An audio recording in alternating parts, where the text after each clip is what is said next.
This just in, footage of me, the air base we're talking about, Al-Assad Air Base in 2006.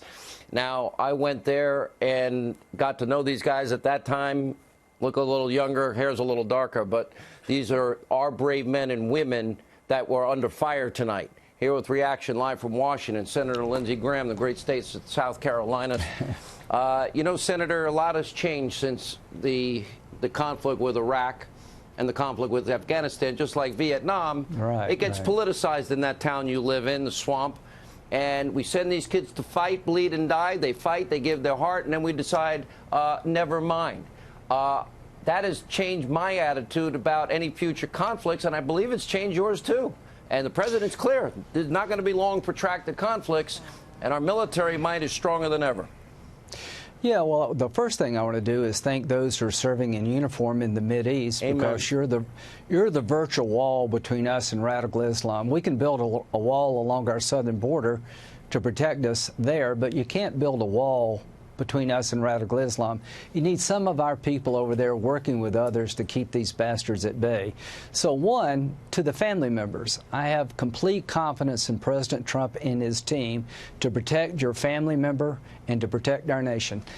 This is the first president in the last 40 years who really understands the Iranians. This was an act of war, Sean, by any reasonable definition. The missiles were launched from Iran at targets inside of Iraq, housing U.S. military personnel.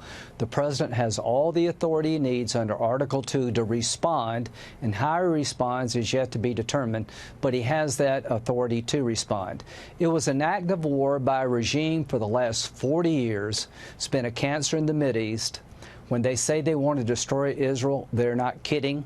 They're the largest state sponsor of terrorism. So the president has to do a couple things tonight.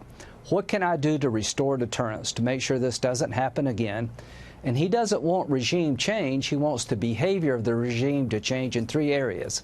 Their ballistic missile program needs to change. That's a good example of tonight. They need to stop being the largest state sponsor of terrorism. And we need a nuclear deal that does not ensure them a pathway to a bomb like Obama. Obama was conned by the Iranians. Trump is not going to be conned by the Iranians. So his response tonight is to deal with those 3 buckets. How do we get the regime to change their behavior? You know, and by the way, I want to give you a lot of credit because you talk about these warriors that have put themselves in harm's way for us. You've been over to Iraq and Afghanistan how many times? 57 times. 57 times. That speaks volumes to me. You're right about something. If the Iranians want regime change, that will have to come from the people of Iran. We can't be about that business. 100%. Protracted wars, conflicts, boots on the ground, Americans knocking on doors and getting blown up. That's got to end because Washington politicizes these wars. Here's my question. I agree with you. This isn't about regime change. This is about a change in their behavior. Because the president, in my view, frankly, showed more restraint than I would have when they shot down our drone, when they took those tankers hostage, when they attacked the Saudis. They've been the #1 state sponsor of terror. How many Americans do we now know that Soleimani in particular killed in Iraq? This behavior will get a reaction, and that is just the way the world works. And if we don't react, we're only basically incentivizing more of it. Well, what have we learned? That President Trump can go from 0 to 60 pretty damn fast. So he absorbed the drone, saying, well, it was just a drone. I don't want to kill Iranians because that'd put the Ayatollah in a box. That was a pretty smart move. They go after the largest oil field in the world in Saudi Arabia, disrupting oil flow and oil prices, and the president held back. I can tell you, I was with him when all this happened. When they killed our contractor, that changed everything. America first means to me now, more than anything else, you kill an American, you're going to be the first one we come after.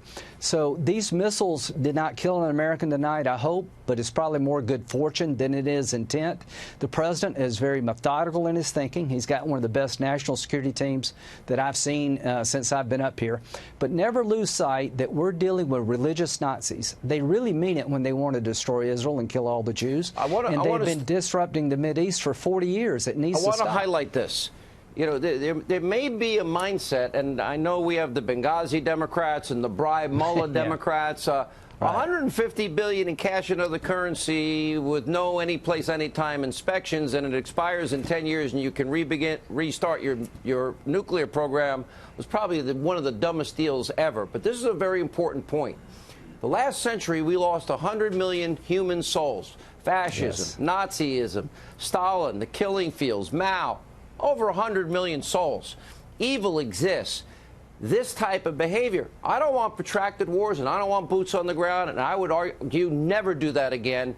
But when you're dealing with a sick, twisted ideology that would strap bombs on children and tell them to go kill Americans and Israelis, I don't see how you begin a negotiation at any level with that kind of sick, ugly, evil mindset. Do you? Well, this regime is probably somewhere between al-Baghdadi, who's on a religious quest to destroy the world and change it to a certain form of radical Islam, and Kim Jong-un. But here's what the president, I think, understands about the Iranians. They're never going to change until you make them change. For the last 40 years, they've been wreaking havoc on the world, and you got a new sheriff in town. Here's what I think he's going to be thinking about tonight. What do I need to do tomorrow or the next day to get them back into a deterrent mode so they'll leave us alone? And how do I get them to change their missile program, to get a better deal on their nuclear program so they won't have a pathway to a bomb? And what can I do to stop their being the largest state sponsor of terrorism? The price to be paid by the Iranians has to go up before they will change. And the president is not looking for regime change, but he is looking for behavior changes. Now, the targets, are they going to be military targets? Are they going to be the oil refineries that you and I talk about? Let me say tonight, if you're watching television in Iran, I just got off the phone to the president. Your fate is in your own hands in terms of the regime's economic viability. You continue this crap, you're going to wake up one day out of the oil business. Senator Graham, thank you for sharing that conversation with the president. We appreciate you being with us as always.